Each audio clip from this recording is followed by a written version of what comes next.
The mighty city of Troy had fallen. After 10 years of war, the Greek heroes finally sailed home, believing their greatest battles were over. But for one man, the greatest adventure had only just begun. His name was Odysseus, king of Ithaca. While the other kings returned to their kingdoms, the gods had different plans for him. His first stop brought him to the land of the Cicones, where victory quickly turned into disaster. Many of his men were killed before they escaped. Soon afterward, they reached the mysterious island of the Lotus Eaters. Those who tasted the magical lotus forgot their homes, their families, and every desire to leave.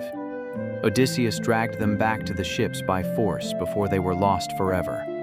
Then came the island of the Cyclopes. Inside a gigantic cave, the one-eyed giant Polyphemus trapped Odysseus and his men behind an enormous stone. One by one, the monster devoured them alive. Using only his wit, Odysseus tricked the giant with strong wine. As Polyphemus slept, they drove a sharpened stake into his single eye. Blinded and enraged, the giant searched desperately for his captives. But Odysseus escaped by tying his men beneath the giant's own sheep as they left the cave. When they reached the sea, Odysseus proudly revealed his real name. That single act of pride changed everything. Polyphemus cried out to his father, Poseidon. The sea itself answered. Violent storms scattered the fleet across the world. Later, the wind god Aeolus gave Odysseus a magical bag containing every wind except the one that would carry him safely home. With Ithaca already visible on the horizon, Odysseus finally fell asleep. His curious sailors opened the bag, believing it held treasure. The imprisoned winds exploded into the sky. The fleet was blown all the way back across the sea.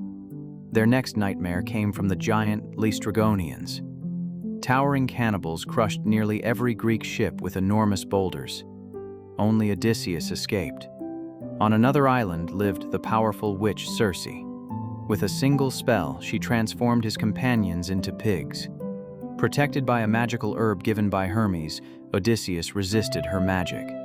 Circe restored his men and warned him that only the dead prophet Tiresias could show the way home. So Odysseus sailed into the underworld itself. There, among countless wandering souls, Tiresias revealed the trials still waiting ahead. Soon they reached the island of the Sirens.